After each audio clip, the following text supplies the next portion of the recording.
You are listening to the article, US-Israel War on Iran, Hollowed Strategy.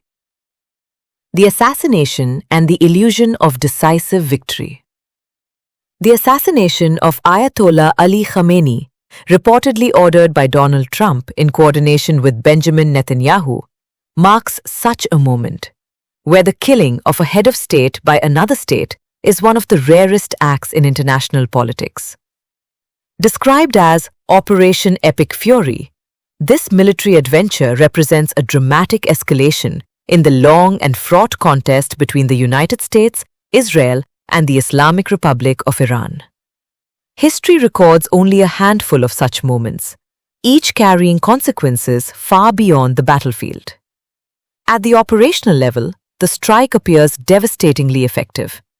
Yet history warns that the decapitation of regimes rarely yields the political results its architects imagine.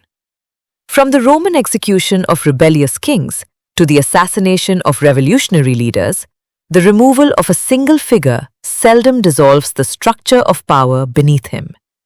Indeed, the immediate emergence of a provisional leadership structure within Iran, and then the appointment of new supreme leader Mujtaba Khamenei, illustrates the resilience of political institutions forged in revolutionary struggle. The deeper problem lies not in the mechanics of war, but in its purpose.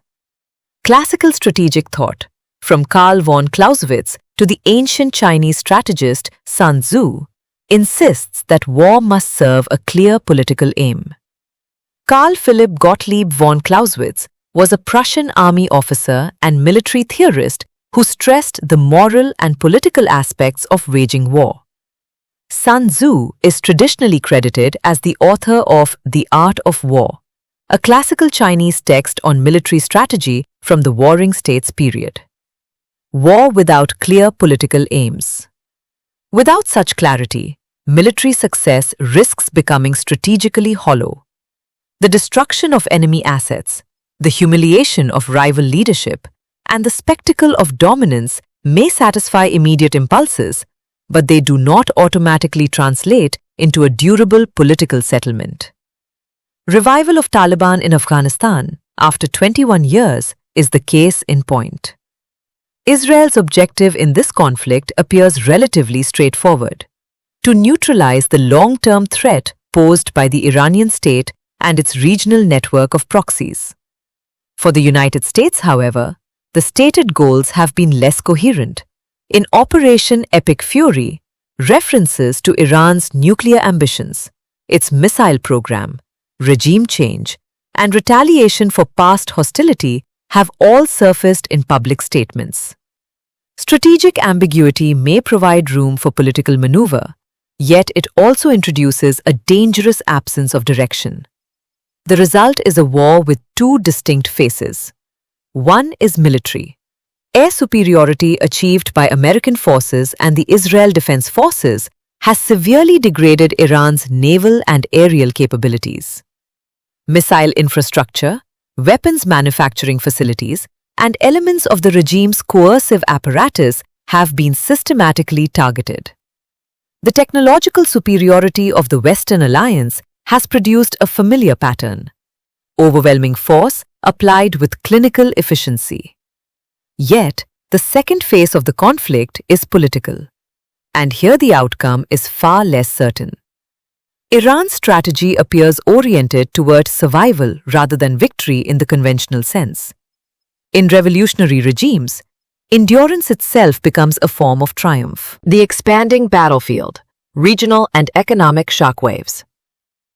By escalating the conflict horizontally, striking across multiple theaters and targeting energy infrastructure, Tehran has sought to transform a bilateral confrontation into a regional crisis.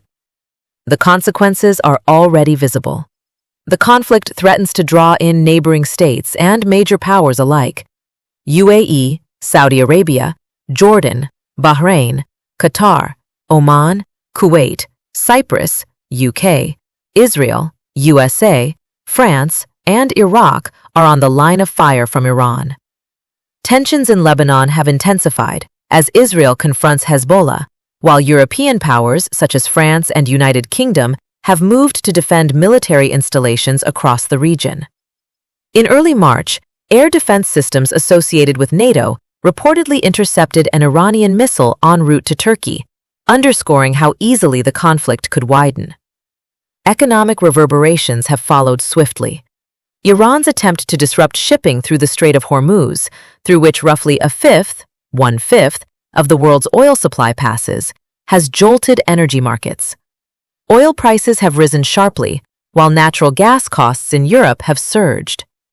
The interconnected structure of the global economy ensures that regional wars now carry planetary consequences.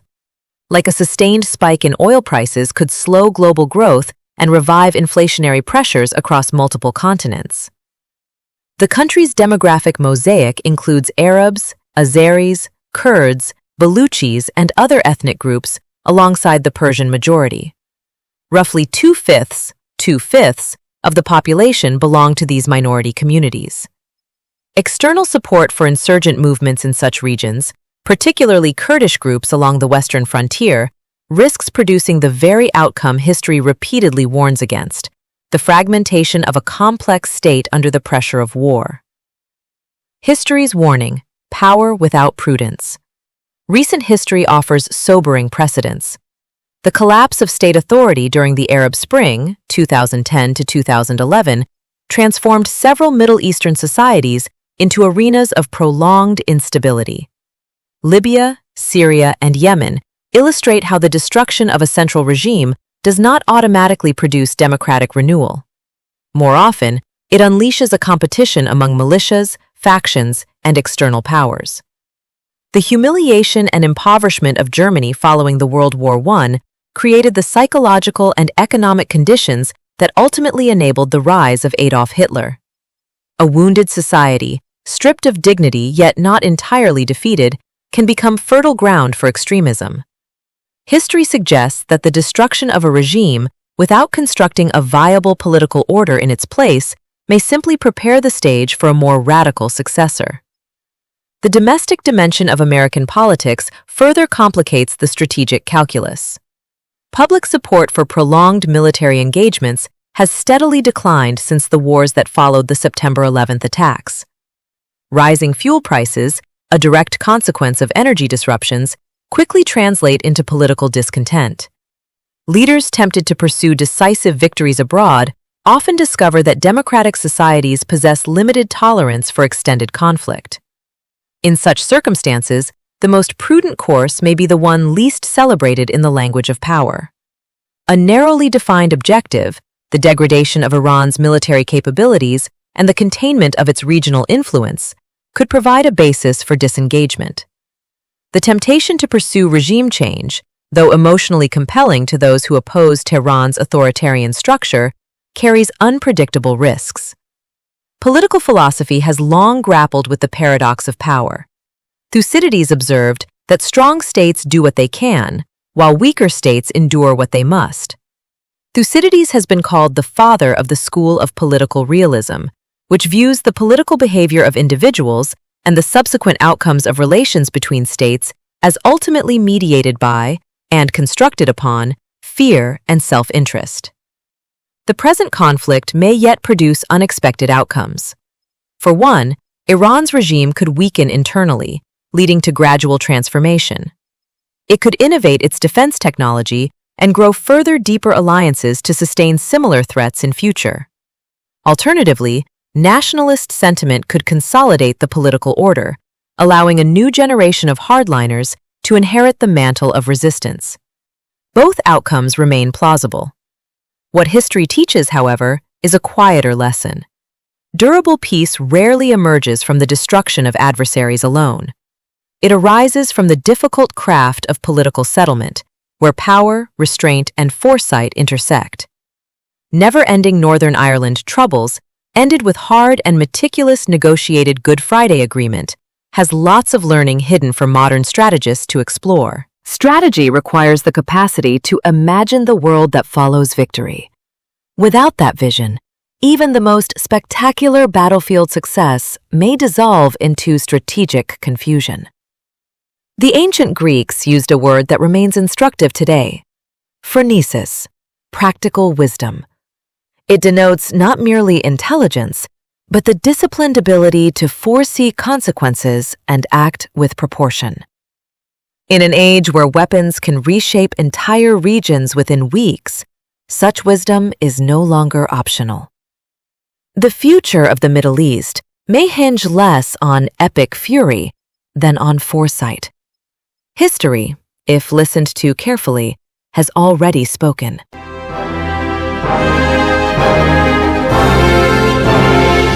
This was an Expert X presentation. Thanks for listening. For more insights, please like and subscribe to this channel. Also visit expertx.org for interesting articles.